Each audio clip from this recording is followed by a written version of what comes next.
ఈవేళ మనకు క్లాస్ తీసుకునేది మాస్టర్ బ్రహ్మయ్య గారు. సార్ ఆల్రెడీ క్లాస్లోకి వచ్చి ఉన్నారు. అందరూ కూడా ఒకసారి గట్టిగా వెల్కమ్ చెప్తాం సార్కు. స్వాగతం సార్. నమస్తే సార్. ముందుగా మీ గురించి పరిచయం చేసుకుంటూ అందరికీ ఒకసారి మనం క్లాస్లోకి వెళ్దాము. నమస్తే మాస్టర్స్. మేడం వాయిస్ వీడియో అన్ని కరెక్ట్ గా ఉన్నాయా? ఉన్నాయి సార్, చక్కగా ఉంది. అందరికి నమస్తే మాస్టర్స్. నమస్తే సార్. మనందరి గురుగారైన బ్రహ్మశ్రీ పితామ పత్రి సార్కు, అలాగే మన గురుగారైన సదానంద యోగికి, అలాగే మహా అవతార్ బాబాజీకి, హాస్టల్ మాస్టర్స్ కు, అందరికి మాస్టర్లకు, ఈ జూమ్ లో పార్టిసిపేట్ చేసిన దేవుళ్ళందరికీ ధ్యానాభివందనాలు మాస్టర్స్. నా పేరు చెల్లా బ్రహ్మయ్య. మేము విజయవాడలో ఉంటున్నాను. ప్రస్తుతం డిగ్రీ కాలేజ్ మాస్టర్ గా జాబ్ చేస్తూ, నేను ఈ ధ్యానాన్ని 2003 సంవత్సరంలో తిరుపతిలో చదువుతున్నప్పుడు ధ్యానం నా జీవితంలోకి ప్రవేశించింది. అప్పటి నుంచి ధ్యానం చేసుకుంటూ హ్యాపీగా జీవిస్తూ, మిగిలిన సమయాన్ని ధ్యాన ప్రచారం, స్వాధ్యాయ యోగం అన్ని కార్యక్రమాల్లో పార్టిసిపేట్ చేస్తూ అంత అద్భుతంగా జీవిస్తున్నాను మాస్టర్. ఈరోజు ఇచ్చిన టాపిక్ టి లోక్సాం రంపా గారి ఆ జీవితం గురించి, వారి జీవితంలో ఆధ్యాత్మిక జీవితం గురించి, ఎలా ప్రవేశించారు, మనం ఏం నేర్చుకోవాలి, ఏం ఆచరించాలి అనే దాని గురించి వివరించమన్నారు.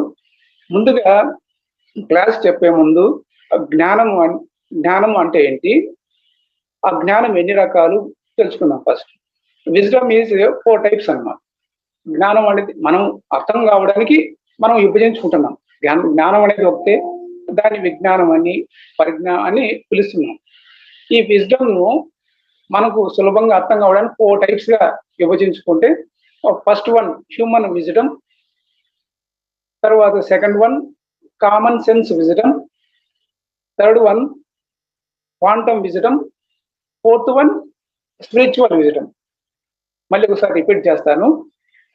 ఫస్ట్ వన్ ఏమో హ్యూమన్ విజ్డమ్, సెకండ్ వన్ ఏమో common sense wisdom, third one ఏమో క్వాంటమ్ విజ్డమ్, ఫోర్త్ వన్ ఏమో స్పిరిచువల్ ఆధ్యాత్మిక విజ్ఞానం. ఈ ఒక్కొక్క విజ్ఞానం గురించి ఒక్కొక్క మాస్టరు అద్భుతంగా వివరిస్తారు. హ్యూమన్ విజ్డమ్ లో ఓసో మాస్టరు అద్భుతంగా వివరిస్తాడు. ఎలా జీవించాలి, ఒక జీవితాన్ని ఉత్సవంలా, ఒక పండుగలా జీవించాలి, ప్రతి క్షణాన్ని ఆనందంగా జీవించాలని ఆ హ్యూమన్ విజ్డమ్ లో అద్భుతంగా వివరించే మాస్టర్ ఓషో గారు. తర్వాత కామన్ సెన్స్ విజ్డమ్ లో అద్భుతంగా చెప్పే మాస్టర్ మన పత్రి సార్. కామన్ సెన్స్ అంటేనే పత్రి సార్ దాన్ని అద్భుతంగా వివరిస్తారు. ఎలా జీవించాలి, కామన్ సెన్స్ అంటే ఎలా మాట్లాడాలి, ఎలా పక్కవారితో మెలగాలి అనే విషయాలు అద్భుతంగా వివరిస్తారు మన పత్రి సార్. తర్వాత క్వాంటమ్ అనేది, క్వాంటమ్ తర్వాత లైఫ్ గురించి దీపక్ చోప్రా, తర్వాత ఎంతో మంది దీని గురించి క్వాంటమ్ విజ్డమ్ గురించి వివరిస్తారు.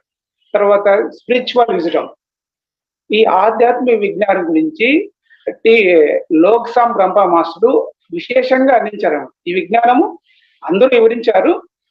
మన పిఎస్ఎస్ మూవ్మెంట్ కు 2 మూల స్తంభాలు అనుకుంటే, మొదటి మూల స్తంభం ఓషో రజనీష్ గారు, సెకండ్ మూల స్తంభం రంపా మాస్టర్. ఈ రంపా మాస్టర్ గురించి తెలుసుకోవాలంటే ముందుగా ఆయన 20 అద్భుత పుస్తకాలు రచించారు. ఈ అద్భుతమైన పుస్తకాలలో ఒకటి ఈ మరణం లేని మీరు. ఈ మరణం లేని మీరు మన ఆధ్యాత్మిక ప్రపంచంలో మొట్టమొదట పత్రి సారును తట్టి లేపిన కారుణ్యమూర్తి. ఈ 1970 సంవత్సరంలో ఈ టిబెటన్ మహాయోగి లోక్సాంగ్ రంపా మాస్టరు పత్రి సార్కు ధ్యానంలో కనిపించి ఈ పుస్తకం రెఫర్ చేశారు.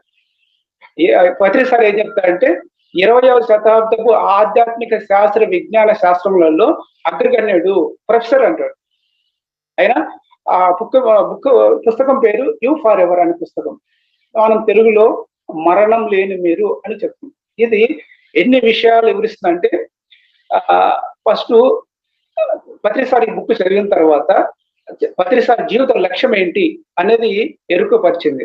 తర్వాత ఆధ్యాత్మిక గురువు ఎవరు, తర్వాత లోక్సభ రంగ సూక్ష్మ శరీర యానం గురించి, దివ్య చక్షువు గురించి, ఆకాశిక రికార్డు గురించి, తన స్వ అనుభవాల గురించి కులంకుశంగా వివరణాత్మకంగా అద్భుతంగా వివరించారు. ఇది మనకు ఒక టెక్స్ట్ బుక్ లాంటిది. దీంట్లో ఏమేమి ఉన్నాయంటే, దీంట్లో మొత్తం ఒక స్పిరిచువల్ విజడమ్ అంటే ఏంటి, ప్రాణశక్తి అంటే ఏంటి. మనం భౌతిక శక్తిని మాత్రం చూస్తున్నాం. మన శరీరంలో ఆరా అనేది ఉంటుంది. ఈ ఆరా అనేది మన యొక్క జీవశక్తికి ప్రతిరూపమే. ఈ ఆరాను చూసి వాళ్ళు ఈ వ్యక్తి స్వభావం ఎలాంటిది, ఈ వ్యక్తి ఆధ్యాత్మికంగా పరిణతి చెందాడా లేదా అనేది స్పష్టంగా తెలియజేస్తారు.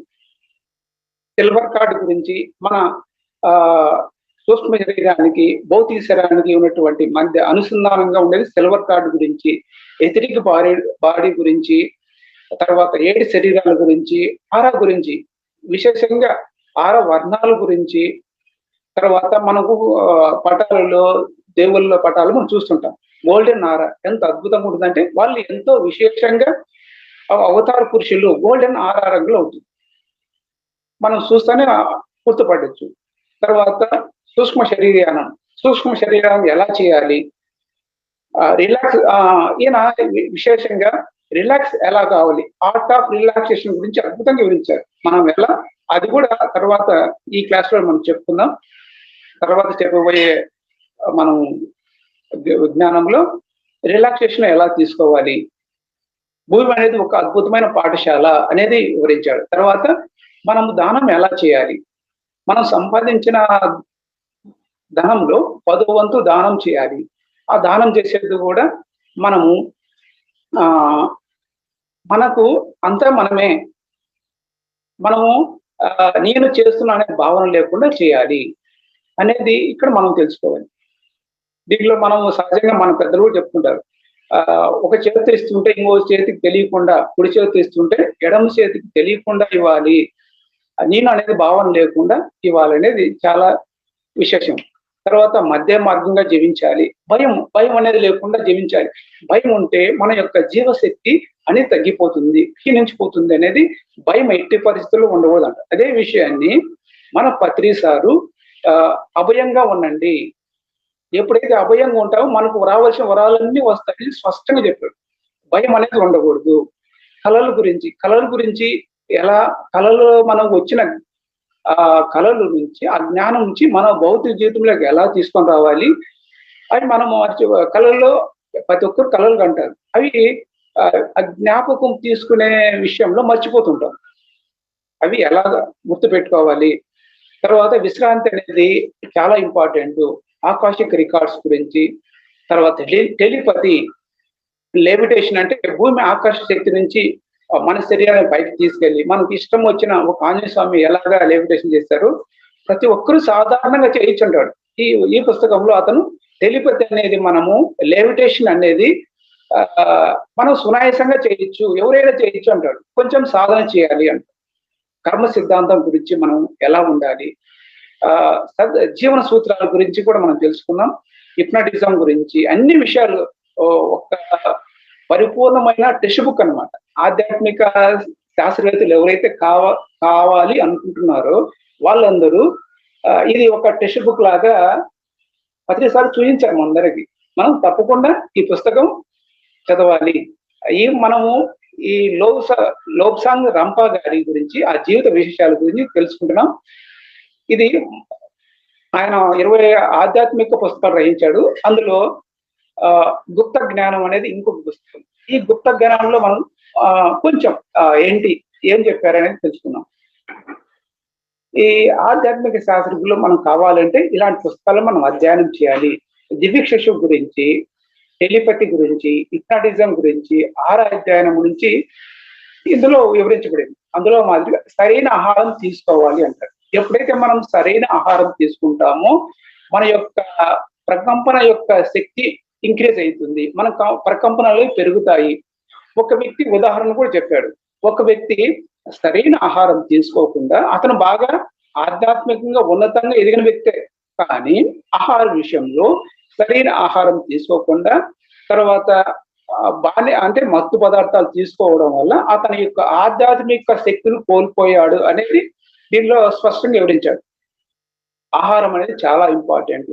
మన పత్రి సార్ కూడా చెప్తాడు, ఆహారము చాలా ఇంపార్టెంట్, మన మనసునే నియంత్రిస్తుంది, ఆహారమే మన మనసుని చక్కగా చెప్పించాడు.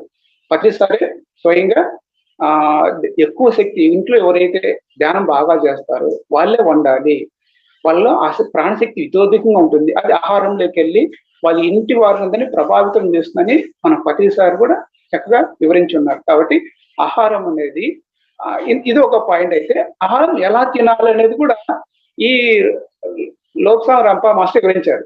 వాళ్ళ టిబెట్ మాస్టర్లు ఎలా ఆహారం తినేటప్పుడు ఎలాంటి శబ్దం చేయకుండా మౌనంగా తింటారు. అలా తినడం వల్ల మనం తినే ఆహారము జీవ రసాయనాలు విడుదలై బాగా మన శక్తి ప్రకంపనలు ఇంప్రూవ్ అవుతాయి. తర్వాత బాగా మంచి ఆరోగ్య శక్తి అన్ని పుష్కలంగా ఉంటాయి అని చెప్పాడు. ఇది కాకుండా దీనికి వ్యతిరేకంగా ఆపోజిట్ గా చేస్తే తినేటప్పుడు లోకాభిరామం చెప్పుకుంటూ అనవసర విషయాలను చర్చించుకుంటూ భోజనం చేస్తే ఏమవుతుంది అనేది కూడా చెప్పాడు. మనకు ఆ జీర్ణం డైజెషన్ సిస్టమ్ సరిగా కాకుండా జీవరసాయనాలు సరిగా విడుదల అవ్వవు, డైజెషన్ కాదు, అజీర్తిగా మనకు అలా ఏదో సరిగా ఉండదన్నమాట, అనీజీగా ఉండడము, ఇలా అన్నీ ఉంటాయి అని చెప్పాడు. తినేటప్పుడు అనవసర విషయాలు అనేది చెప్పకూడదు, అనేది డిస్కస్ చేయకుండా మౌనంగా తినాలి. అది ఒక ఎనర్జీ లాగా మనం తీసుకుంటే, ఒక ప్రసాదంగా తీసుకుంటే మన దేహంలో భగవంతుడు ఉన్నాడు. ఎరుకుతో ఆహారం తీసుకోవాలి. ఎంత ఎరుకుతో అవేర్నెస్ గా అన్య విషయాలు ఇతర విషయాలు మాట్లాడుకొని ఎప్పుడైతే తింటామో అది బాగా మన శక్తిని, మన ప్రకంపన శక్తిని ఎంతో ఇంప్రూవ్ చేస్తుందని విశేషంగా వివరించారు. తర్వాత శారీరక శ్రమ అనేది ప్రతి ఒక్కరు చేస్తారు. ధనిక లేదు, పేద లేదు. ఆ శారీరక శ్రమ చేయడం వల్ల సేవా గుణం అలవడుతుంది, అది అనుకువ అనేది నేర్పుతుంది. ఇప్పుడు చిన్నపిల్లలు ఉంటారు, పొగరు అనేది లేకుండా అందరూ సమానమే, సేవ చేయడం వల్ల అనుకువ అనే గుణము బయట వారిని కూడా అందరినీ సమానం చూసేరు అది వస్తుంది. తర్వాత మనం చూసే విధానం ఇందులో గుప్త జ్ఞానంలో మనము ఒక శరీరాన్నే కాదు, బయట రూపాన్నే కాదు, అంతరంలో ఉన్నటువంటి శక్తిని కూడా మనం గమనించాలి, అది ముఖ్యము అని విశేషంగా వివరించారు. తర్వాత మనం ఏదో గోడలు అనుకుంటాం కదా, గోడల ద్వారా కూడా ఒక అణువుకు ఇంకొక అణువుకు మధ్య ఖాళీ స్థలం ఉంటుంది. ఆ స్థలంలో పట్టేంత జీవిని ఏ జీవి తీసుకొచ్చినా గోడల మధ్య నుంచి వెళ్ళిపోతుంది అనేది కూడా ఈ పుస్తకంలో వివరించారు. తర్వాత ఐ బిలీవ్ అనే ఇంకొక పుస్తకం చక్కగా అద్భుతంగా వివరించారు. తర్వాత త్రినేత్రం థర్డ్ ఐ గురించి విశేషంగా వివరించారు. తర్వాత జీవిత అధ్యాయాలు చాప్టర్స్ ఆఫ్ లైఫ్ గురించి విశేషంగా వివరించారు మాస్టర్లు. తర్వాత ఆవలి తీరం ముగ్గురి యొక్క మరణాంతర జీవితం తర్వాత ముగ్గురి యొక్క అనుభవాలను విశేషంగా వివరించారు. ఇందులో ఒక ముఖ్య విషయం చెప్తారు. ఈ పుస్తకం రాసే సమయంలో రంపా మాస్టరు మంచం మీద ఉన్నాడు, కదలలేని పరిస్థితి. తర్వాత కాలు కదలపలేడు. అలాంటి పరిస్థితుల్లో కూడా ఆయన చెప్తున్నాడు, నేను మంచానికి పరిమితం కావచ్చు, కానీ నా సూక్ష్మ శరీరంతో నేను ఎన్ని పనులైనా చేయగలను అని స్పష్టంగా వివరించాడు. ముగ్గురు అవతల తీరం వెళ్ళిన తర్వాత వాళ్ళ అనుభవాల గురించి చాలా అద్భుతంగా వివరించాడు. తర్వాత దివ్య నేత్రం అనేది ఇంకొక పుస్తకం ఉంది. దివ్య నేత్రం గురించి దీంట్లో సూచాయంగా కొంచెం తెలుసుకున్నాం. శరీరం పూర్తిగా చనిపోవడానికి 3 రోజుల సమయం తీసుకుంటుంది. అన్ని భౌతిక క్రియలు ఆగిపోయి తన యొక్క సూక్ష్మ శరీరం వ్యతిరేక డబ్బులు అంటాం కదా, వ్యతిరేక శరీరం గురించి, వ్యతిరేక డబ్బుల గురించి ఈ పుస్తకంలో విశేషంగా వివరించారు. మనము ఇంత ఆధ్యాత్మిక విజ్ఞానాన్ని అందించాడు కదా ఈ లోక్సాంగ్ రంపా మాస్టరు. అతని యొక్క అంటే మనము ఉండేది తూర్పు దేశాల్లో అని ఉంటాం. మనం ఉండేది తూర్పు దేశాలలో మనం ఉంటున్నాం. పశ్చిమ దేశాలు 2గా విభజిస్తారు. ఆ రెండింటిలో తూర్పు దేశాలంటే భారతదేశము, నేపాల్, టిబెట్ ఇవన్నీ వస్తాయి. పశ్చిమ దేశాలంటే అమెరికా, కెనడా అన్ని దేశాలు వస్తాయి. ఈ తూర్పు దేశాలలో ఈ టిబెట్ లో ఈ లోబ్సాంగ్ రంపా మాస్టర్ ఉన్నాడు. ఆయన యొక్క జననం గురించి యునైటెడ్ కింగ్డమ్ లో యూకేలో జన్మించాడు. తర్వాత వాళ్ళ కుటుంబ నేపథ్యం గురించి కూడా తెలుసుకుందాం. ఆయన లాసా పట్టణం అనేది సముద్ర మట్టానికి 12,000 అడుగుల ఎత్తులో ఉంటుంది. చిన్నప్పుడే అతను ఒక కుటుంబం గురించి కుటుంబంలో ఒక నాన్నగారు, అమ్మగారు, ఒక అన్నయ్య, ఒక చెల్లెలు ఉంటారు అతనికి, రంపా మాస్టర్ కి. అతను తర్వాత 4 సంవత్సరాల వయసులో అతనికి ఒక పరీక్ష ఎదురవుతుంది. అతనికి గుర్రపు స్వారీ నేర్చుకోవడము, అంటే గుర్రం మీద స్వారీ చేయడము, ఆ విద్య నేర్చుకోవడం అనేది వాళ్ళ నాన్నగారు అతనికి చెప్తాడు, ఇది నువ్వు తప్పకుండా నేర్చుకోవాలి, ఈ విద్య నీకు భవిష్యత్తులో ఉత్తరోత్తర నీకు సహాయపడుతుందని వాళ్ళ నాన్నగారు రంపా మాస్టర్ వద్ద ఎలాంటి కరుణ గాని, ఎలాంటి దయాద్ర ఉదరం గాని, అంటే ఎలాంటి భేషాద్యం లేకుండా కఠినంగా వ్యవహరిస్తాడు. కొడుకైనా కూడా చూడకుండా కఠినంగా వ్యవహరిస్తాడు. క్రమశిక్షణ విషయంలో కఠినంగా ఉంటాడు వాళ్ళ నాన్నగారు. ఎప్పుడైతే వాళ్ళ పెద్ద కుటుంబం, ధనిక కుటుంబం, కోటీశ్వరుడి కుటుంబం, వాళ్ళ కుటుంబం ఉంది. అమ్మగారు కూడా చాలా కోటీశ్వరులు. వాళ్ళు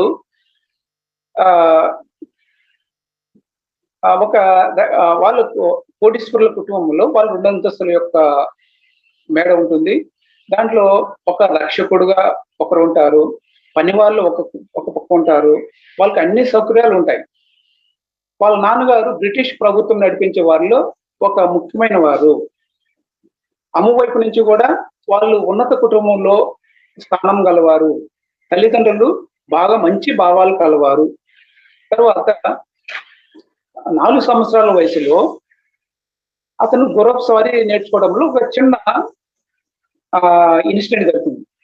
ఆ గుర్రం గురించి, తన యొక్క భావాల గురించి చక్కగా వివరిస్తారు. టిబెట్ జాతీయులందరూ అక్కడ పర్వతాలు ఉంటాయి కాబట్టి వాళ్ళకి ప్రధాన రవాణా వచ్చి గుర్రం మీదనే స్వారీ చేయడము అనేది వాళ్ళు తప్పనిసరిగా 4 సంవత్సరాల వయసులోనే గుర్రపు స్వారీ నేర్చుకోవడం వాళ్ళకి సర్వసాధారణం. ఈ రంపా మాస్టర్ కూడా నేర్చుకోవాలని వాళ్ళ నాన్నగారు నిర్దేశించాడు. అతనికి ఒక శిక్షకుడు కూడా నియమించి ఆ గుర్రపు స్వారీ నేర్చుకోండి అని చెప్తాడు. తర్వాత ఆ గుర్రపు స్వారీ నేర్చుకోవడంలో ఆ గుర్రం ఏం చేస్తుంటే, ఒకసారి గుర్రపు స్వారీ చేయడంలో కూర్చుంటాడు గుర్రం మీద. ఆ గుర్రం పరిగెత్తుకుంటూ వెళ్ళి ఒక చోట సడన్ గా అయిపోతుంది. ఆ సందర్భంలో రంపా మాస్టర్ పడిపోయి ఆ గుర్రం ముందు ఎదురుగా పడిపోతాడు. అలాంటి కొన్ని సందర్భాలు, ఎందుకంటే అతనికి అంతగా ఇష్టం ఉండదు, కానీ నాన్నగారు నిర్దేశించడం వల్ల తప్పకుండా నేర్చుకోవాల్సి ఉంది. గుర్రపు స్వారీలో నైపుణ్యం కలిగి ఉండడం అత్యంత అవసరము అని అక్కడ టిబెట్ దేశీయులు భావిస్తారు. టిబెట్ లో ఉన్నత కుటుంబాలు చెందిన వారు నిరంతరం గుర్రపు స్వారీలో నైపుణ్యం మెరుగుపరచుకోవడంలో ఉంటారు. గుర్రాలపై స్వారీ చేస్తూ తుపాకీతో గురిసూచి కొట్టడంలో వాళ్ళు నేర్పరితరులు. అతను చెప్తున్నాడు రంపా మాస్టర్, నాకు కేవలం 4 సంవత్సరాల వయసు సందర్భంలో గుర్రపు స్వారీ చేయడం చాలా కష్టంగా ఉండేది. తర్వాత టిబెట్ రాజధాని లాసా నగరం ఉంటాం. ఈ లాసా నగరం సముద్ర మట్టం నుంచి 12,000 అడుగుల ఎత్తులో ఉంటుంది. తర్వాత వాళ్ళకు వాళ్ళ గురువు గారు, అంటే ఆ దేశానికి వాళ్ళు దలైలామాగా పిలుచుకుంటారు. తర్వాత టిబెట్ లో ఒక ఆచారం ఉండేది. టిబెట్ నేరస్తులను ఎలా పరిగణిస్తారంటే, అందరూ తప్పులు చేస్తారు, తప్పులు చేయడం వారు ఎవరూ లేరు అని తప్పులు నేరస్తులను కూడా కించపరిచే విధంగా చూడకుండా అందరినీ సమభావనతో చూస్తారు. ధనికులైన వాళ్ళు ఎప్పుడు కూడా పేదవారికి కావలసిన వస్తువులను సమకూర్చేవారు.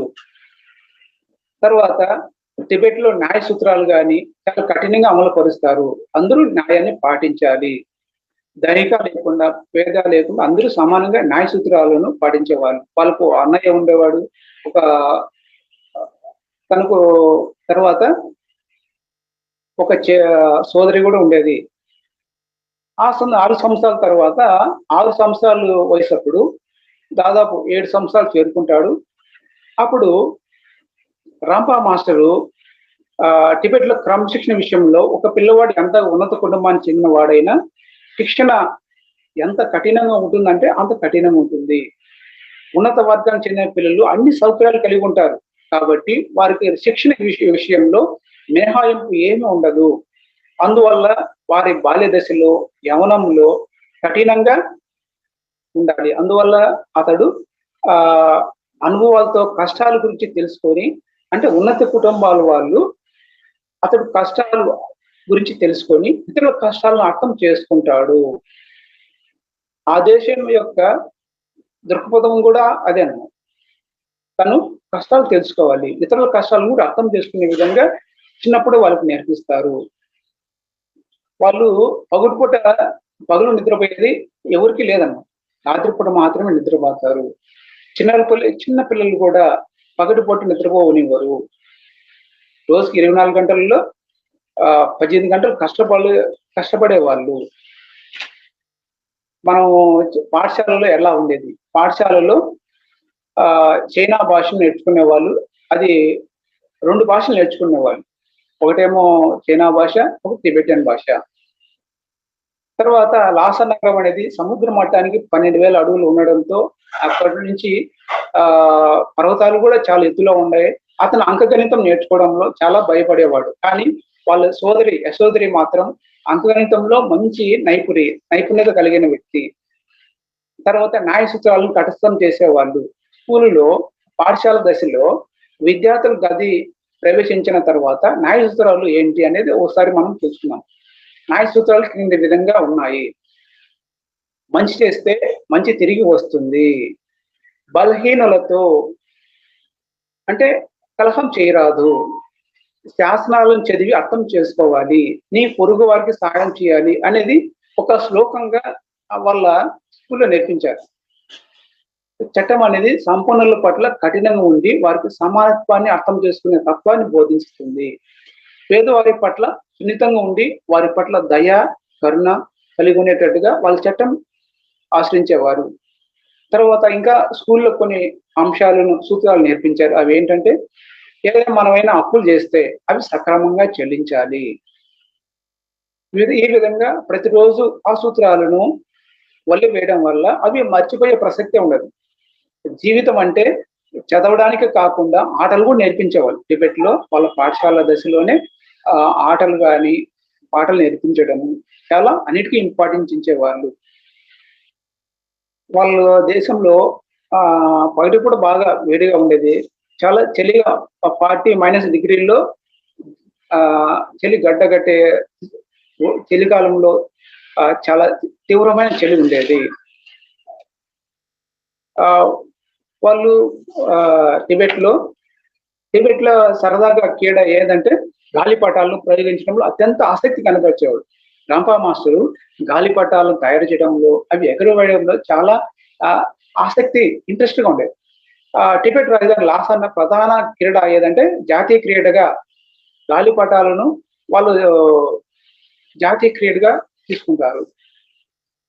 రంపా మాస్టర్ చెప్తున్నాడు, గాలిపటాలను ఎగరవేయడం అంటే నాకు చాలా ఇష్టం. నా గాలిపటం అన్ని గాలిపటాల కంటే పైన ఎగరవేయడం నేను చూశాను. మేమందరం గాలిపటాలను సొంతంగా తయారు చేసుకుంటామని తన యొక్క చిన్నప్పటి యొక్క అనుభవాలు చెప్తున్నాడు. తర్వాత గుర్రపుసారిలో చాలాసార్లు కింద పడేవాడిని, ఆయన్ని చాలా చేసేవాడిని అంటున్నాడు. తర్వాత ఎత్తైన ప్రాంతాలను నివసించే ప్రజలు, అప్పుడే పుట్టిన బిడ్డల వాళ్ళు చాలా కఠినంగా, అంటే వాళ్ళు ఎలా చూసేవాళ్ళంటే పుట్టిన బిడ్డలు కూడా ఆ పరిస్థితులకు తగ్గట్టు వాళ్ళు ఉంటున్నారు లేదా అనేది కూడా వాళ్ళు చూసేవాళ్ళు. తర్వాత అతను 7 సంవత్సరాల వయసు వస్తుంది. రంపా మాస్టర్కి 7 సంవత్సరాల వయసు వచ్చినప్పుడు వాళ్ళు జాతకం చెప్పేవాళ్ళు. ఆ జాతకం చెప్పడం వల్ల ఆ జాతకంలో ఏం చెప్తారో దాన్ని తూచా తప్పకుండా అతను అనుసరించాలి. 7వ పుట్టినరోజు ఎలాగ చేస్తారంటే వాళ్ళ తల్లిదండ్రులు, వాళ్ళు బాగా ఉన్నత కుటుంబం, కోటీశ్వరులు, ఒక జన్మదిన అతని యొక్క 7వ జన్మదినాన్ని వాళ్ళకు అందరినీ ఒక వేడుకలాగా, ఒక పండుగలాగా చెప్తారు. ఒక 6 రోజులు సెలబ్రేషన్ చేస్తారు. మనం యొక్క ఏదైనా పండుగ వస్తే మన ఇంటిని ఎలా శుభ్రపరుచుకుంటాము, అన్ని రంగులు ఎలా వేస్తాము, అదే మాదిరిగా వాళ్ళు తోట బాగా పెంచడము, ఇంటిలో అన్నిటినీ పెయింటింగ్ చేయడము, వాళ్ళ యొక్క బంధువులను, పెద్ద అధికారులను, ఉన్నత అధికారులు అందరినీ ఆహ్వానించే విధానం కూడా వాళ్ళకు ప్రధాన రవాణా గుర్రాల మీదనే ప్రయాణం చేయడం, వాళ్ళ యొక్క ఆహ్వాన పత్రిక అందరికీ పంపించడము, ఈ పనుల్లో చాలా బిజీగా ఉంటారు వాళ్ళ అమ్మ నాన్నగారు. 7వ జన్మదిన వేడుకలు ఎంత బాగా అరేంజ్ చేస్తారంటే చాలా అద్భుతంగా గోడలు అన్నిటిని శుభ్రం చేసి రంగు వేస్తారు. వాళ్ళ అలంకరణ సామాగ్రి అన్ని శుభ్రం చేసుకుని తర్వాత 50 మంది పనివారు ఉండేవాళ్ళు. ఆ పనివారు కూడా సరిపోకుండా కొంతమందిని కొత్త వారిని కూడా నియమించేవాళ్ళు. ఆ పని అంతగా సెలబ్రేషన్ చేసేవాళ్ళు. టిబెట్ లో వాతావరణం ఎలా ఉండేదంటే, మనం రిఫ్రిజిరేటర్ ఎలా వాడతామో ఆ రిఫ్రిజిరేటర్ వాతావరణం అక్కడ ఉంటుంది. వస్తువులు ఎంత కాలమైనా చెడిపోవు. అలా సంవత్సరం అంతా ఆ వస్తువులు నిల్వ చేయబడతాయి. బౌద్ధ మతస్థులు ఎలాగ జీవిస్తారు? జీవులను చంపరు అక్కడ. ప్రమాదంలోనూ కొండల మీద నుంచి పడిపోయిన జంతువులు మాంసం మాత్రమే ఉపయోగించుకుంటారు. మనం ప్రతిసారి చెప్పుకుంటాం, ఏ జీవిని చంపరాదు, అది సహజంగా చనిపోయిన తర్వాత కావాల్సింటే తినండి అనే సూత్రాన్ని ఇక్కడ వాళ్ళ బౌద్ధ మతస్థులు జంతువులను చంపకుండా, అవి ప్రమాదాల్లో కానీ కొండ మీద నుంచి పడిపోయిన తర్వాత ఆ జంతువుల మాంసం మాత్రమే ఉపయోగించేవాళ్ళు. తర్వాత విందు భోజనం, వాళ్ళ యొక్క సెలబ్రేషన్ లో చాలా విందు భోజనం, చాలా ఇతర దేశాల నుంచి కూడా మంచి వంటకాలను తెప్పించి వాళ్ళ అమ్మ చేయడంలో చాలా బిజీ అయిపోయింది. ఆ సెలబ్రేషన్స్ ఎలా చేస్తారంటే, టిబెట్ లో వంట చేసే వాళ్ళు మగవారే అంటున్నాడు. వాళ్ళు టిబెట్ లో తీసుకునేది టీ తీసుకుంటారు. ఒక వాళ్ళు బార్లీ గింజలు చేసినటువంటి ఒక పానీయం బాగా తీసుకుంటారు. ఆ వాతావరణానికి తగ్గట్టు వాళ్ళు అలాగా వ్యవహరిస్తారు. తూర్పు దేశాలలో భిక్షాటన చేసే వారి పట్ల ఎలాంటి భావం వహించరు. భిక్షాటన చేయడాన్ని అందరూ ఆదరిస్తారు తప్ప ఎవరు కూడా దాన్ని హేళనగా చూడడం అనేది ఉండదు తూర్పు దేశాలలో. తర్వాత తూర్పు దేశాల్లో ఒక గుర్రం పైన రోజంతా ప్రయాణం చేసిన తర్వాత 2వ రోజు దానికి విశ్రాంతిని ఇవ్వడం ఖచ్చితంగా ఇస్తారు. ఈ నిబంధనలు అందరికీ, అన్ని జీవులకు వర్తిస్తాయి. తర్వాత వాళ్ళు ఎలాగ జీవిస్తారంటే, రంపా మాస్టర్కు టిబెట్ జంతువులు పెంపుడు జంతువులు కాదు, మరి బానిసలు కాదు, అవి ఎంతో గౌరవప్రదమైన జీవులుగా మాలు కలిగి ఉన్నట్టుగా బౌద్ధ మతస్థులు కానీ నమ్మక ప్రకారం అన్ని జంతువులకు ఆత్మ కలిగి ఉంటుంది. అవి తిరిగి మళ్ళీ భూలోకంలో జన్మిస్తాయి. అంటే మనం చెప్పుకుంటాం, మనతో పిల్లి కానీ ఈ కుక్కలు కానీ మనతో మానవ సమీపంగా ఉన్న జంతువులు తర్వాత జన్మలో మానవులుగా జన్మ తీసుకుంటాయని మనం చెప్పుకుంటాం. తర్వాత ఆ రంపా మాస్టర్కి ఇష్టం లేకుండా అతని యొక్క జీవన వృత్తిని నిర్ణయించబడుతుంది. అతనికి ఇష్టం లేదు. ఆ సెలబ్రేషన్ లో ఏం చెప్తారంటే, ఆ జ్యోతిషం అతని 7వ సంవత్సరంలో ఒక సెలబ్రేషన్ చేస్తారు. ఆ సెలబ్రేషన్ లో జ్యోతిష శాస్త్రజ్ఞులు, జ్యోతిషం చెప్పబడే వాళ్ళు అతని జీవితాన్ని నిర్ణయిస్తారు. వాళ్ళు ఏం చెప్తే అది అనుసరించాలి. దానికి ఎవరు వద్దనేది లేదు. అది నాకు ఇష్టంతో ప్రమేయం లేకుండా నా యొక్క జీవన వృత్తిని నిర్ణయిస్తున్నారు. అతనికి ట్యూస్డే అంటే అతనికి 3 పేర్లు ఉంటాయన్నమాట. టిబెట్ లో సాధారణంగా ఏ రోజు అయితే జన్మిస్తారో ఆ రోజు పేరు, తర్వాత వాళ్ళ అమ్మ నాన్నగారు పెట్టిన పేరు, అది 2 పేరు. మొదటి పేరేమో ట్యూస్డే లోప్సాంగ్ రంప అంటాం. ట్యూస్డే లోప్సాంగ్ రంప అంటాం. అంటే ఆయన మంగళవారం జన్మించారు కాబట్టి ట్యూస్డే అని పెట్టారు. వాళ్ళ అమ్మ నాన్నగారు లోప్సాంగ్ రంప అని పెడతారు. తర్వాత వాళ్ళు శిష్యుడు అయిన తర్వాత వాళ్ళు గురువు గారు కూడా ఇంకొక నేము పెడతారు. తర్వాత అలాగా వాళ్ళ సంప్రదాయం అన్నమాట. టిబెట్ లో ఎవరికైనా 2 పేర్లు ఇవ్వబడతాయి. మొదటి పేరేమో ఆ వ్యక్తి పుట్టిన వారం సూచిస్తాయి. తర్వాత తల్లిదండ్రులు ఇచ్చిన పేరు సూచిస్తుంది. మరొక పేరు వాళ్ళ సన్యాసికి సంబంధించినది. ఇలా 3 పేర్లు ఉంటాయి. జ్యోతిష్యులు ఏం చెప్తారనేది వాళ్ళు చాలా ఇంట్రెస్ట్‌గా ఉన్నాడు. బాల్యం యొక్క చివరి దశలో రంపా మాస్టరు వాళ్ళు జ్యోతిష్యులు ఏం చెప్తారు? వాళ్ళు చెప్పిందే నేను ఆచరించాలి కదా అని చాలా ఇంట్రెస్ట్‌గా ఎదురు చూస్తుంటాడు. మనము టిబెట్ మ్యూజిక్ వింటూ ఉంటాం. ఓం అని పద్మేహం అని. ఆ మ్యూజిక్ చాలా వాళ్ళకు ఒక మంత్రం లాగా, ఒక చాంటింగ్ లాగా ఉచ్చరిస్తుంటారు. ఓం అని పద్మేహం అని మనము మ్యూజిక్ కూడా పెట్టుకొని చక్కగా ధ్యానం చేస్తుంటాం. అది వాళ్ళకు ఒక మంత్రం లాగా ఉచ్చరిస్తూ ఉంటారు. వాళ్ళకు ప్రభుత్వానికి కానీ, రాష్ట్రానికి కానీ, దేవాలయానికి కానీ అన్ని వివాదాలు పరిష్కరించే ఉన్నత స్థానంలో దలైలామా ఉంటారు. దలైలామాకు భవిష్యత్తులో కమ్యూనిస్టులు టిబెట్ పై చేయబోయే దండయాత్ర గురించి ముందే తెలుసు. ఇది ఇంకా చాలా సంవత్సరాల తర్వాత జరుగుతున్నప్పటికీ అది కేవలం స్వేచ్ఛ, స్వతంత్రాలకు అంటే ఇండిపెండెన్స్ సంబంధించిందే. అందువలన చాలా మంది కొత్త మందికి ప్రత్యేక శిక్షణ ఇవ్వాలి. ఎందుకు శిక్షణ ఇవ్వాలంటే రంభా మాస్టరు ప్రిపేర్ చేస్తున్నారు. వాళ్ళు సంపాదించుకున్న పురాతన జ్ఞానాన్ని కానీ, కళలు కానీ ఇతర దేశస్తులు ఆక్రమించినప్పుడు అవి అక్కడ అంతటితోనే ఉండిపోకుండా తర్వాత తరానికి అందించాలి. ఆ విజ్ఞానాన్ని వాళ్ళు నేర్చుకునే విజ్ఞానాన్ని, తర్వాత కళలను తర్వాత వచ్చే తరానికి అందించాలనే ఉద్దేశంతో ఆ రంపా మాస్టర్ను ముందుగానే ప్రిపేర్ చేస్తున్నారు. 7 సంవత్సరాలప్పుడే అతనికి కఠినమైన శిక్షణ ఇవ్వడము, తర్వాత అతను శిష్యుడిగా సన్యాసిగా మారే విషయంలో ఆ ఒక్క విషయం మనం అర్థం చేసుకోవాలి. ఎందుకు వాళ్ళు అంత కఠినంగా వ్యవహరిస్తారంటే రాబోయే ఉత్తరోత్తర అతనికి ఆ శిక్షణ అనేది చాలా ఉపయోగపడుతుంది.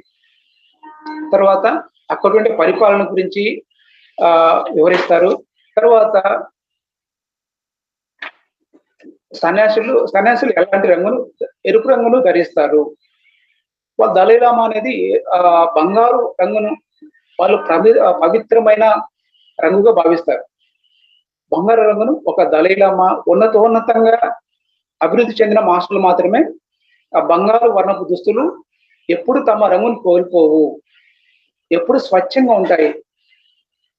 తర్వాత సన్యాసులు మాత్రం ఎరుపు రంగు దుస్తులు మాత్రం ధరిస్తారు. తర్వాత వాళ్ళ నమ్మకాలు ఎలా ఉన్నాయంటే టిబెట్ ప్రజలకు మన అరచేతిలోనే మన చరిత్ర అంతా వ్రాయబడి ఉంది అని బలమైన నమ్మకం. దలైలామాను చాలా గౌరవంగా చూసేవాళ్ళు. తర్వాత వాళ్ళకు సెలబ్రేషన్ అంటే ఇంకా అయిపోలేదు. సెలబ్రేషన్స్ లో ప్రపంచంలో నలుమూల నుంచి వచ్చిన వారిలో ఉన్నారు.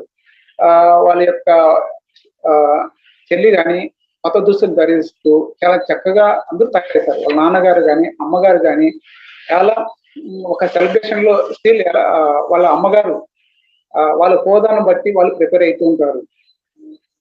వాళ్ళు సంగీత వాద్యం వాయించే వాళ్ళు, జ్యోతిష్యం చెప్పేవాళ్ళు, వాళ్ళ యొక్క అందరూ వస్తారనమాట. జ్యోతిష్యులు నా భవిష్యత్ కార్యక్రమం ప్రారంభానికి సంసిద్ధత మాత్రమే. జ్యోతిష్యులు నా భవిష్యత్ కార్యక్రమం గురించి ఎలా చెప్తే నేను అలా నడుచుకోవాల్సి ఉంటుంది అని చెప్తున్నాడు. తర్వాత అతనికి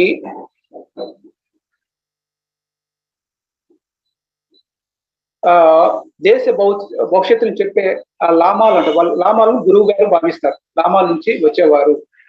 తర్వాత జ్యోతిష్యులు వచ్చారు. అప్పుడు 6 రోజులు గడుస్తుంది ఆ సెలబ్రేషన్ లో. 7 సంవత్సరాల బాలుడి జీవితం గురించి చెప్పడానికి విచ్చేశారు. అంటే అతని యొక్క జీవితం గురించి 2 లామాలు జ్యోతిష్యుల యొక్క చెప్పేవాళ్ళు ఉంటారు. ఈ జ్యోతిష్యంలో ఏం చెప్పబడింది తెలుసుకున్నాం. భవిష్యత్ దర్శనం చేయబడుతుంది అంటే జ్యోతిష్యులు ఏం చెప్తారు, భవిష్యత్తు దర్శనం గురించి 7 సంవత్సరాల బాలుడు ఎన్నో ప్రయాసాలతో కూడిన ప్రయత్నాలతో లామాసరిలో చేరి అక్కడ మాతాధికారిగా వ్యవహరిస్తాడు. శాస్త్రచికిత్స నైపుణ్యం గలవాడు అంటే వైద్య నైపుణ్యం గలవాడిగా శిక్షణ పొందుతాడు. మాతృ దేశాన్ని అంటే టిబెట్ దేశాన్ని వదిలి ఇతర దేశాలలో ఉన్నటువంటి తెలియని వ్యక్తులతో తెలియని వ్యక్తుల మధ్య ఎన్నో కష్టాలను ఎదుర్కొంటాడు.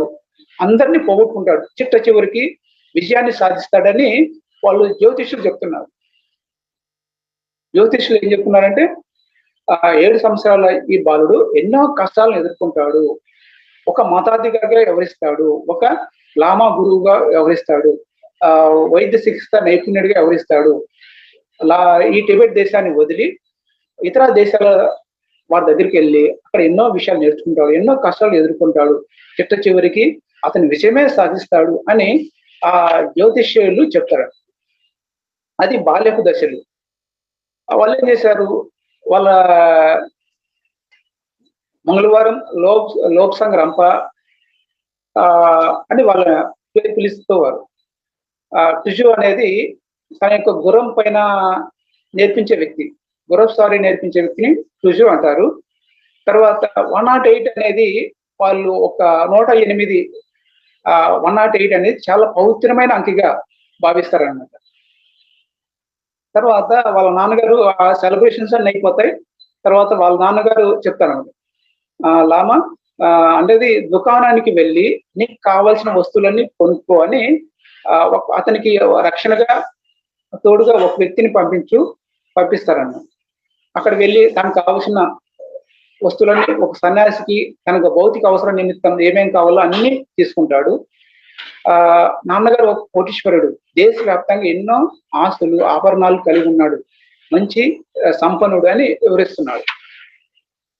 టిబెట్లోని చట్టాల ప్రకారం ఉన్నత వర్గాల వాళ్ళు ఎప్పుడు కూడా పేదవారి పట్ల దయను చూపిస్తారు. నాన్నగారు కూడా అలాగా లామాలో చేరబోయే ముందు కొన్ని కఠిన పరీక్షలను ఎదుర్కోవాల్సి ఉంటుంది అని ముందుగానే హెచ్చరిస్తున్నాడు. నాన్నగారు ఏం చెప్తున్నాడు, నువ్వు లామాలో ఒక సన్యాసిగా చేరే ముందు అక్కడ ఎన్నో కఠినమైన పరీక్షలు ఉంటాయి, అయినా నువ్వు తప్పనిసరిగా ఎదుర్కోవాల్సి ఉంటుంది.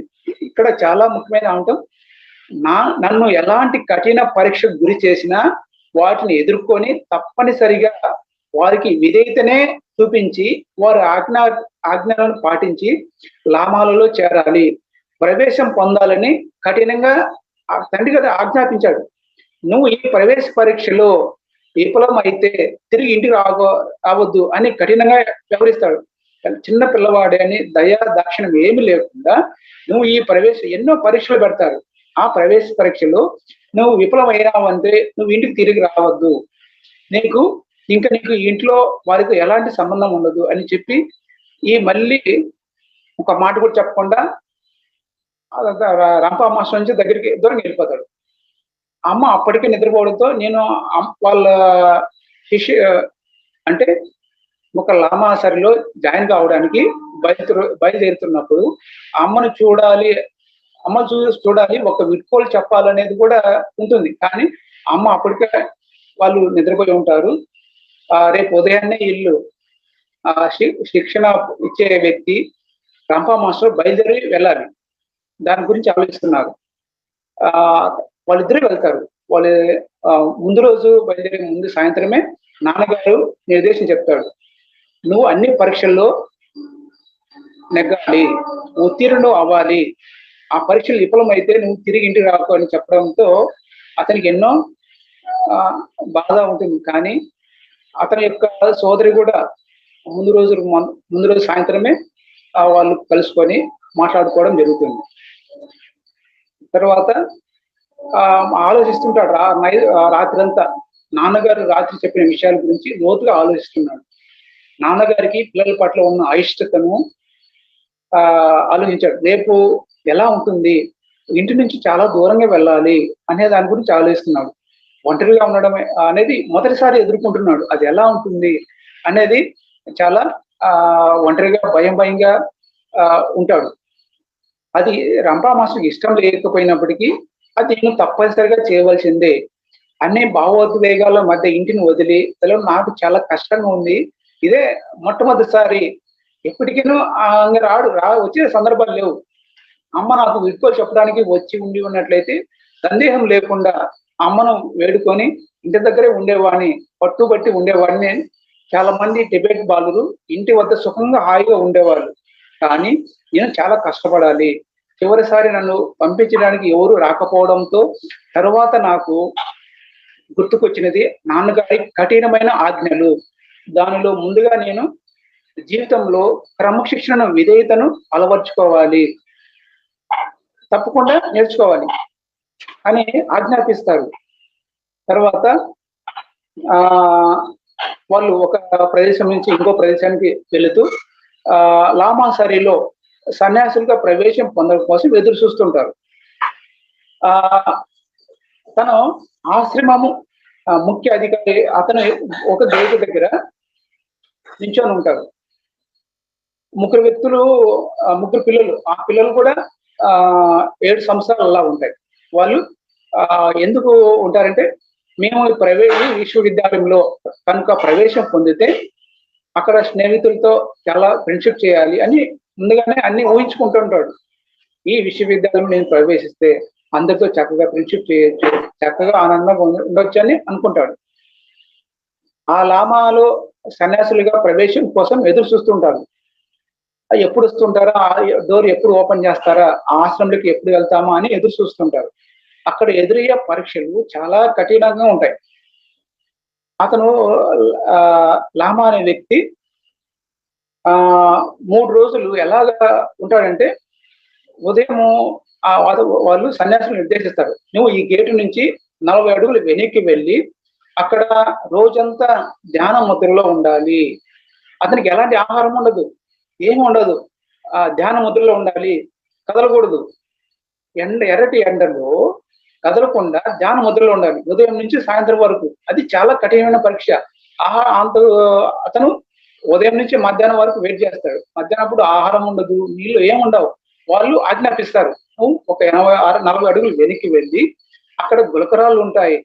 ఎలాంటి సమతల ప్రదేశం కాదు. గులకరాళ్ళలో కూర్చొని 7 సంవత్సరాల బాలుడు కఠినమైన పరీక్షకు ఎదుర్కొని ధ్యాన ముద్రలో రోజంతా పగులు అంతా వేడిగా ఉంటుంది, అయినా తట్టుకొని నిలబడాలి. ఆ పరీక్ష నెగ్గితేనే సన్యాసిగా చేర్చుకుంటారు, లేకపోతే వెనక్కి వెళ్ళాలి. వెనక్కి వెళ్తే దారి లేదు, ఉన్నది ఒకే ఒక దారి. ఆ దారిలో ముందుకే వెళ్ళాలని నిర్ణయించుకుంటారు. అది ఎలాంటి కఠిన పరీక్ష అంటే, ఆ దారిలో వాళ్ళు నడుస్తూ ఉంటారు, చిన్నపిల్లలు ఆడుకుంటుంటారు, ఎన్నో తగులుతాయి. ఒకసారి ఒక చిన్నపిల్లలు ఆటలాడుకునేటంలో ఒక రాయి వచ్చి తగులుతుంది, తగిలి రక్తం కూడా కారుతుంది, అయినా కదలకూడదు అని నిర్ణయించుకొని కఠినంగా ఆకలి అవుతా ఉంటుంది, దాహం వేస్తా ఉంటుంది, అయినా చెల్లించకుండా ఉండాలి. అట్లా ఒకరోజు అయిపోతుంది, ఒకరోజు గడుస్తుంది. ఆ రాత్రి వచ్చి ఒక సన్యాసి వచ్చి చిన్నగా ఒక టీను ఇస్తాడు. నాయన, ఈరోజు రాత్రి విశ్రాంతి తీసుకో, ఉదయాన్నే 5 గంటల కల్లా యథాలాపంగా నువ్వు నించొని ధ్యాన ముద్రలో ఉండాలి. ధ్యాన ముద్రలో నువ్వు లేటుగా లేచినా, కొంచెం కదిలినా కూడా ఈ పరీక్షలో నువ్వు విఫలమైనట్టే.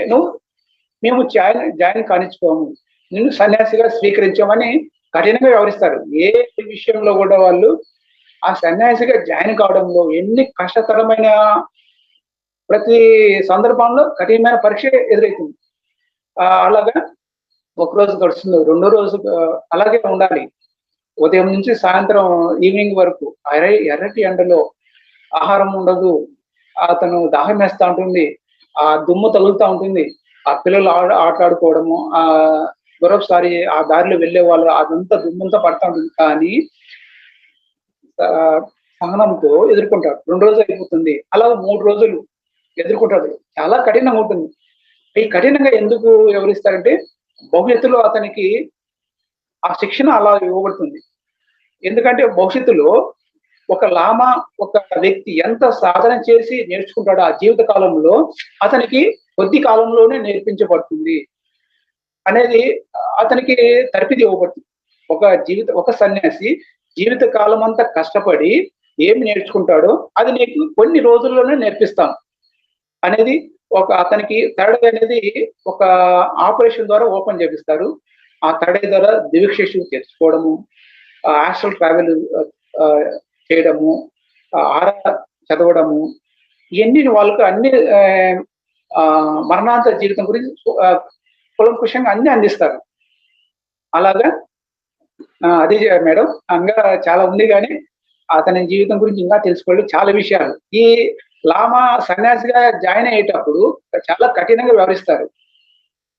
మనం దాన్ని తెలుసుకుంటే దాని గురించి మనం నేర్చుకోవాలి. మనం ధ్యాన సాధనలో కూడా అలాగా చేస్తే మనం ఎంతో అభివృద్ధిని సాధిస్తాము.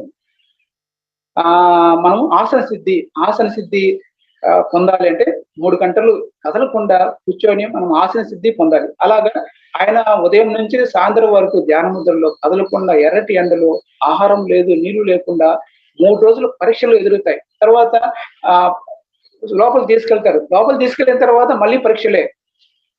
అతను 7 సంవత్సరాల బాలుడు, కానీ 14 సంవత్సరాల అబ్బాయితో అతను సన్నగా ఉండేవాడు లామా.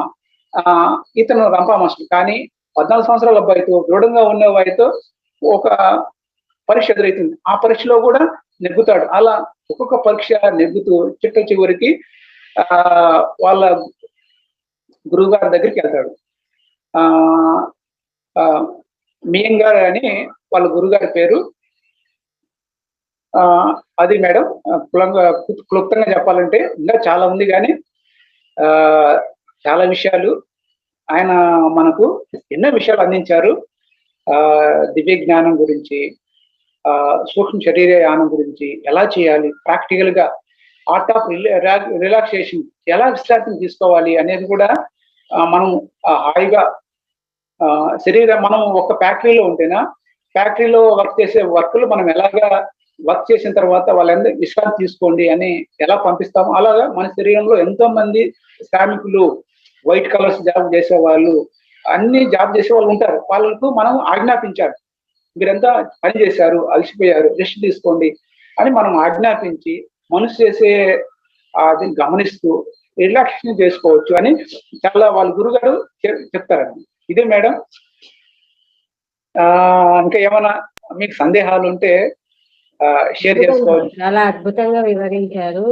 అసలు ఇలాంటి గొప్ప వ్యక్తి గురించి అంత మనకు సాధారణ వ్యక్తులకైతే తెలీదు. మీరు వాళ్ళ గురించి కానీ, రంప మాస్టర్ గురించి కానీ, వాళ్ళ జీవిత చరిత్ర గురించి కానీ, ఆయన రాసిన పుస్తకాల గురించి కానీ, ఆయన ఎలా ఎదిగారు, ఎక్కడ పుట్టారు, అక్కడ ఉండే వాతావరణం ఏంటి, అక్కడ పరిస్థితులు ఎలా ఉంటాయి, వాళ్ళ తల్లిదండ్రుల గురించి కానీ, వాళ్ళ సోదరుల గురించి కానీ ఎంత బాగా వివరించారో. చాలా అంటే చాలా అద్భుతంగా ఉంది క్లాసు. ఎంత నీట్గా, అందరికీ అర్థవంతంగా, చాలా బాగుంది సార్. చాలా గొప్ప విషయాలు తెలుసుకున్నాం ఈరోజు. ఇంకోటి, వాళ్ళు రాసిండే పుస్తకాల గురించి కానీ, లేకపోతే ఫస్ట్ స్టార్ట్ చేయడమే మనకు ఎలాంటివి ఉన్నాయి, హ్యూమన్ అనేది కానీ, కామన్ సెన్స్ కానీ, ఇవన్నీ ఏంటి, దాని గురించి ఎవరెవరు వివరించారు. అద్భుతం సార్. క్లాస్ అయితే చాలా బాగా చెప్పారు అన్ని కూడా. ఈ పుస్తకాలు అయితే కొన్ని పుస్తకాలు తెలుసు, అన్ని పుస్తకాలు తెలియదు మాకు. ఇన్ని మంచి పుస్తకాల గురించి వివరించారు. అలా జీవిత చరిత్ర గురించి కానీ ఎంత బాగా చెప్పారు. తను ఏమేం కష్టాలు ఎదుర్కొన్నారు, ఇంట్లో వాళ్ళకు ఇష్టం లేకుండా బయటికి వెళ్ళడం కానీ, అక్కడ ఎలా ఉంటాయి, అయినా కానీ సాధించాలి అనే దాని గురించి చాలా చక్కగా వివరించారు సార్. అందరూ కూడా సార్ గట్టిగా ఒకసారి ధన్యవాదాలు తెలియజేద్దాము. ఇంకా ఎవరన్నా కానీ ఖచ్చితంగా ఖచ్చితంగా డౌట్స్ అడగండి. సార్ దగ్గర నుంచి క్లియర్ చేసుకుందాం మనము. డౌట్స్ అడిగి వీడియోస్ ఆన్ చేయండి. మెయిన్ వీడియోస్ ఆన్ చేసి చక్కగా సార్ చెప్పే క్లాస్ గురించి అందరూ విన్నారు కదా, డౌట్స్ అడగండి, వీడియోస్ ఆన్ చేయండి. వీడియోస్ ఆన్ చేసి చక్కగా అడగండి డౌట్స్.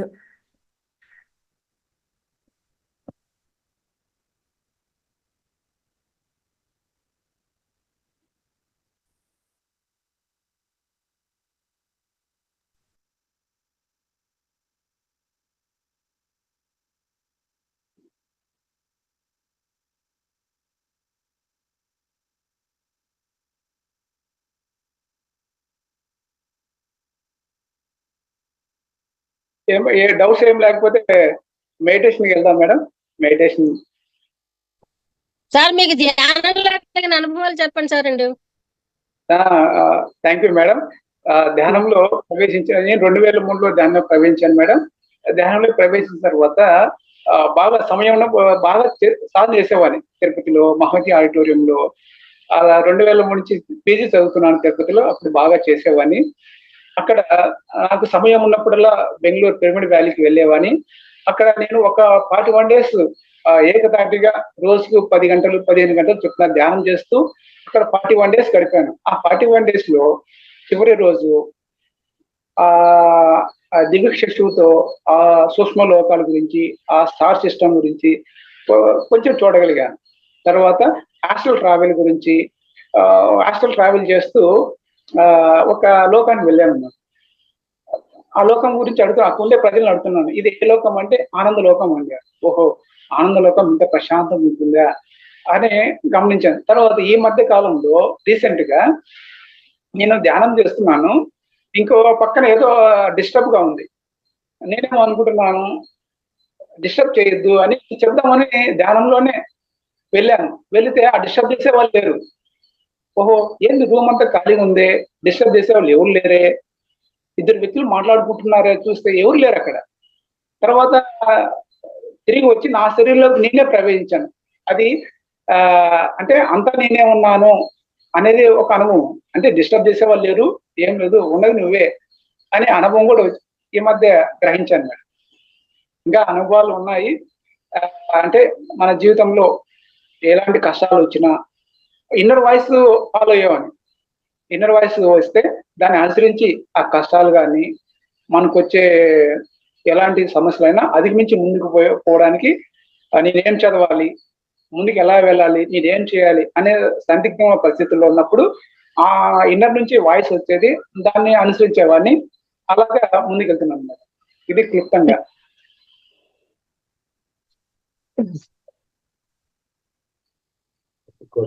చాలా గొప్ప అనుభవం సార్, అసలు అద్భుతం.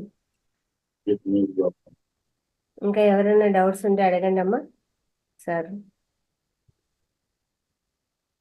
ఎవరికి డౌట్స్ లేవా? ఉన్నారా? అసలు కెమెరాల దగ్గర ఉన్నారా? క్లాస్ దగ్గర మీరు కెమెరా ఆఫ్ చేసుకొని ఉంటారు, వింటున్నారా లేదా ఏం తెలీదు. అడగండి సార్. ఆ బుక్స్ ఎక్కడ దొరుకుతాయి సార్? మాస్టర్ సార్, ఆ బుక్స్ ఎక్కడ దొరుకుతాయి? మీరు చెప్పిన పుస్తకాలు ఎక్కడ దొరుకుతాయి? బుక్ స్టాల్ మనకు అవైలబుల్ గా ఉన్నాయి సార్. ఈ దివ్య నేత్రం కూడా ఈ ప్రస్తుతం అవైలబుల్ గా ఉంది బుక్ స్టాల్ లో. మనకు పిరమిడ్ స్పిరిచువల్ ఏ బుక్ స్టాల్ అయినా దొరుకుతుంది. ముఖ్యంగా మరణం లేని మీరు, ఇవి కూడా దొరుకుతాయి సార్. ఇవన్నీ ఇది మనం ఒక టెక్స్ట్ బుక్ లాగా పత్రి సార్ మనకు సూచించాడు, ఇది తప్పకుండా చదవాలి. అంటే దీంట్లో చాలా విషయాలు ఉన్నాయి. ఇది ఎలాంటి మనకు ఒక టెక్స్ట్ బుక్ అని చెప్పాడు పత్రి సార్. లంపా మాస్టర్ తన స్వ అనుభవాలతో సూక్ష్మ శరీరం గురించి, ఆరా గురించి, ఒకటేమిటి అన్ని విషయాలు, మరణాంతర జీవితం గురించి అన్ని కులంకుషంగా వివరించాడు. ఇది మనం అందరూ తప్పకుండా చదవాలి. ఆయన 20 పుస్తకాలు రాశాడు. ఇది ఆధ్యాత్మిక ప్రపంచానికి ఒక టెక్స్ట్ బుక్. మిగతా పుస్తకాలు అన్నీ ఉన్నాయి. కనీసం ఈ ఒక్క బుక్ మనం చదవగలిగితే ఆయన నుంచి మనం నేర్చుకుంటాము. ప్రతిసారి మార్చింది ఈ బుక్, ఈ పుస్తకమే. యూ ఫార్ ఎవర్ అంటాం ఇంగ్లీష్ లో దొరికిన, తెలుగులో దొరికిన మీరు ఇంగ్లీష్ లో బుక్ మనకు అమెజాన్ గానే దొరకవచ్చు. తెలుగులో అనేది మా పిరమిడ్ మాస్టర్లు బుక్ స్టాల్ లో దొరుకుతుంది. లేదు అంత కావాలంటే మీరు మా దగ్గర నుంచి అయినా తీసుకోవచ్చు.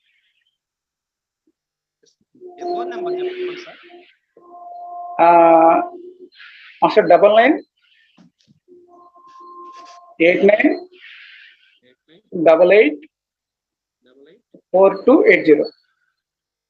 మేడం దగ్గర కూడా నెంబర్ ఉంది, అడిగి తీసుకోవచ్చు మాస్టర్. ధన్యవాదాలు మేడం. జిమ్ లో పార్టిసిపేట్ చేసిన మాస్టర్లందరికీ ప్రత్యేక ధన్యవాదాలు. Thank you masters. అందరూ కూడా సార్కి ఒకసారి గట్టిగా ధన్యవాదాలు తెలియజేస్తాం. ఇంత అద్భుతమైన సెషన్ ఇచ్చినారు సార్ మనకు. సార్ ఒక్కసారి 2 minutes మనం ధ్యానం చేసేసి క్లాస్ క్లోజ్ చేద్దాం సార్. అలాగే మేడం. ఒక్కసారి అందరికి మీరు ధ్యానం చేపిచ్చేస్తే మీ ద్వారా మేము చేస్తాం సార్. అలాగే మేడం, తప్పకుండా. ఓకే మాస్టర్స్, హాయిగా అందరము స్పెట్స్ ఉంటే తీసి పక్కన ఉంచుదాం. హాయిగా ప్రశాంతంగా కూర్చున్నాం. శరీరాన్ని ఎంత వరకు వీలైతే అంతగా విశ్రాంతిగా రిలాక్స్డ్గా ఉంచుదాం. ఎంత విశ్రాంతిగా ఎంత రిలాక్స్డ్గా ఉంటే మనం అంత బాగా సాధన చేయగలుగుతాం. హాయిగా కూర్చుందాం. పాదాలు రెండు క్రాస్ చేసుకోండి. Cross your feets. చేతులు 2 వేళ్ళు కలిపి ఉంచుకోండి. Cross your hands and fingers to fingers. Slowly close your eyes. నెమ్మదిగా మన 2 కళ్ళను క్లోజ్ చేసుకుందాం.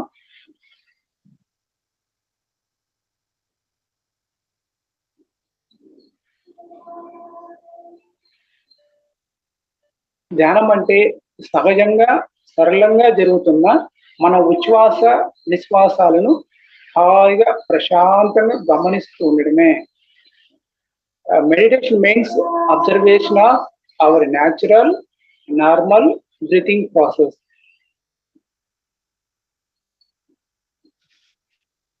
మనతో మనం జీవించడమే ధ్యానం.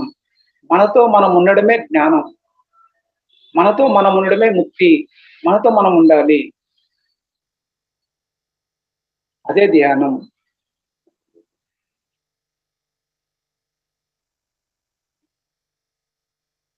హాయిగా be with the your breath. శ్వాసతో ఏకం.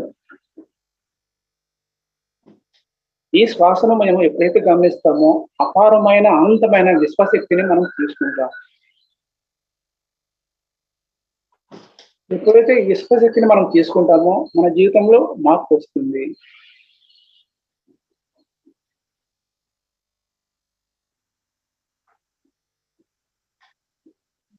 నోటిలో మౌనం, మనసులో శూన్యం. దాని పేరే ధ్యానం.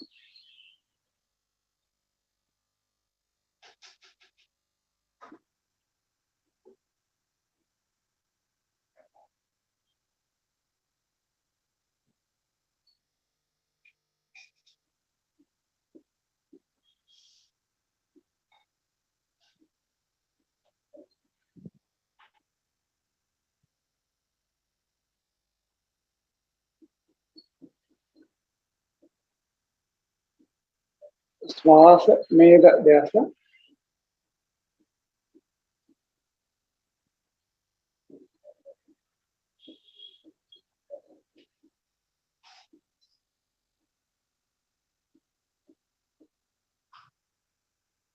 మన జీవితంలో ప్రతిరోజు ధ్యానంతో ప్రారంభించాలి. ఎప్పుడైతే మనం ధ్యానం నుంచి ప్రారంభిస్తామో మన జీవితం హాయిగా ఆనందంగా ఉంటుంది.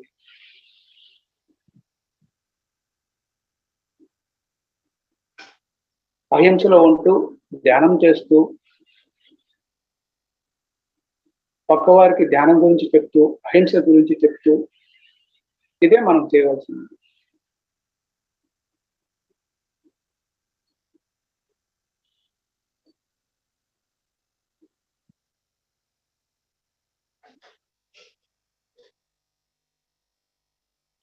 అహింసలో ఉంటూ ధ్యానం చేసుకోవడం.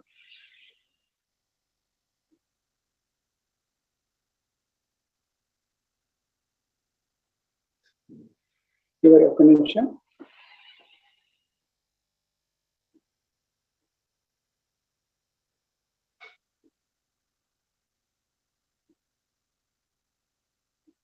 హాయిగా ఆ విశ్వశక్తిని మనం తీసుకుందాం.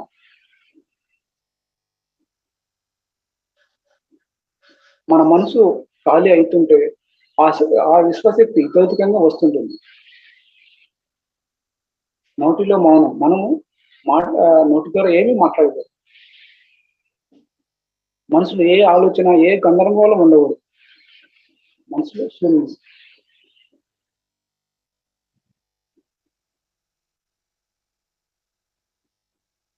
ప్రాక్టీస్ చేస్తూనే ఉండాలి.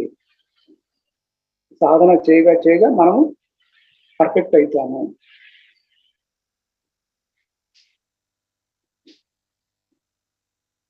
ధ్యానం చేయగా మనసు ప్రశాంతత పొందుతుంది. మనం ఆరోగ్యం వస్తుంది. మహా ఆరోగ్యం పొందుతాం. ధ్యానం సర్వరోగ నివారణి.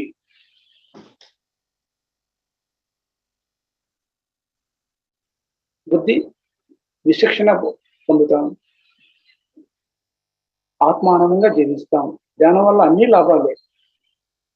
రోజు క్రమం తప్పకుండా ధ్యానం చేయాలి.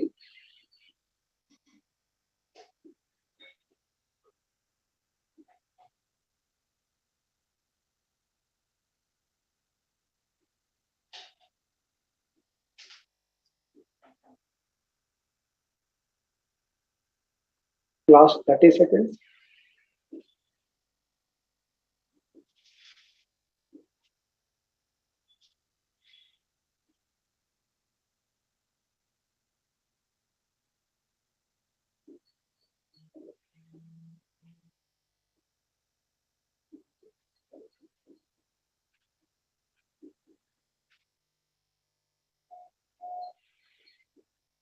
Last 20 seconds.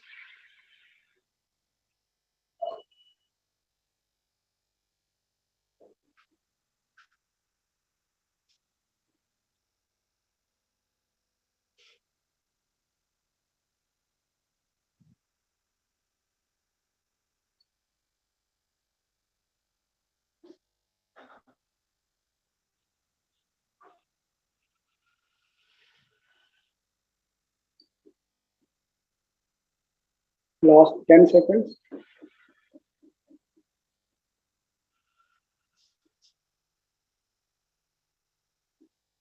Last 5 seconds. 5, 4, 3, 2, 1, 0. నెమ్మదిగా మీ 2 చేతి వేళ్లను విడదీస్తూ కళ్ళ మీద 5 సెకండ్లు ఉంచుకోండి. మీ 2 చేతి వేళ్లను కళ్ళ మీద 5 సెకండ్లు ఉంచుకోండి.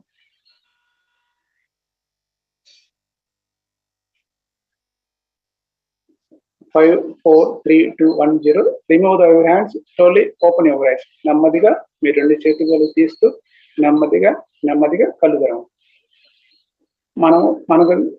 మనము మన ధ్యానానికి, అలాగే ధ్యానాన్ని మనకు అందించిన మన గురువు గారికి చప్పట్లు చేద్దాం. Thank you madam. Thank you master. Thank you very much sir. చాలా ప్రశాంతంగా అనిపించింది.